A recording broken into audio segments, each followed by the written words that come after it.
இதுவரையில் நீங்கள் green and ஸ்டுடியோவை subscribe செய்யவில்லை என்றால் கீழே இருக்கின்ற சிவப்பு கலர் பட்டனை அழுத்தி சப்ஸ்கிரைப் செய்யவும். ஏனென்றால் நான் பதிவேற்றம் செய்யப்படும் புத்தம் புதிய காணொளிகள் உங்களுக்கு என்று குறுஞ்செய்தியாக வந்துவிடும். இது வந்து பார்த்திங்கன்னா ஒரு டீ பூங்கா, அதாவது தேயிலை தோட்டத்தை வந்து ஒரு பூங்கா மாதிரி அமைச்சிருக்கிறாங்க. மேலே போயிட்டு பார்க்கலாம்.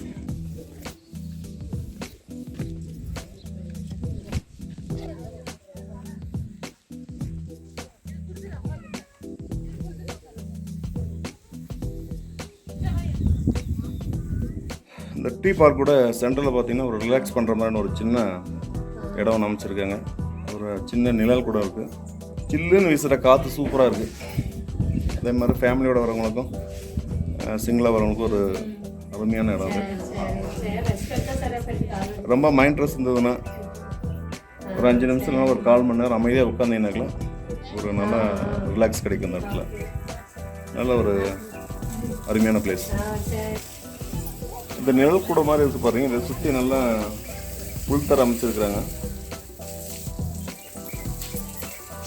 ரெண்டாவது வந்து எப்பயுமே பசுமையாக இருக்கிறதுனால ரொம்ப சில்லுன்னு இருக்குது.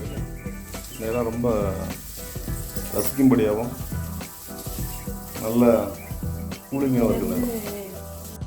இந்த டீ பார்க்கோட சென்ட்ரல் பாயிண்ட்லேருந்து ஆப்போசிட்டில் பார்த்தீங்கன்னா இங்கே குழந்தைங்களாம் விளையாடுற மாதிரி நிறைய உபகரணங்கள்லாம் போட்டு வச்சு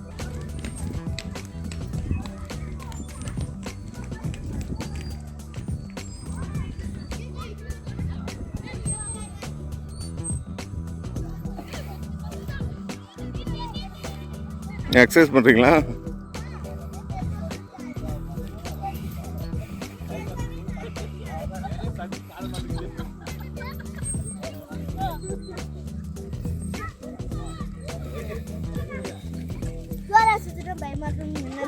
கொஞ்சம் அந்த இதாகுமான்ட்டு பார்க்குறதுல கொஞ்சம் எட்ட மாட்டேன்.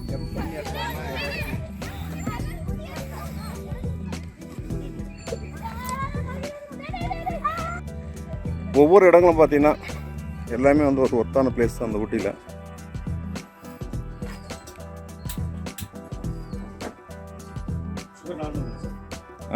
நார்மல் இந்த சின்ன டீ பார்க்கு சுற்றி பார்த்த பிறகு பார்த்தீங்கன்னா இங்கே ஒரு சின்ன காஃபி ஷாப் இருக்குது. இப்போ 3 பேருக்கு வந்து டீ அல்லது காஃபி கேட்டிருக்கோம். ஊட்டினால எல்லாருக்கும் ஞாபகத்துக்கு வருது முதல்ல கிளைமேட்டு. அடுத்தபடி பார்த்திங்கன்னா அந்த ஊட்டிக்கு வரவங்க அந்த டீ காஃபி குடிக்காமல் கண்டிப்பாக போக மாட்டாங்க.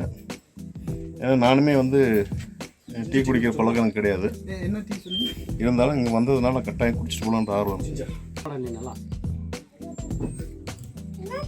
லேடிஸ்டா ஜென்ஸ் கூட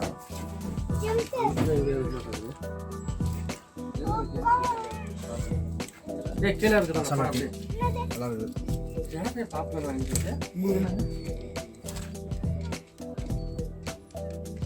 நல்லா சில்லுன்னு சாப்பிட இருக்கும்போது நல்லா ஒரு மசாலா டீ சாப்பிடலாம்.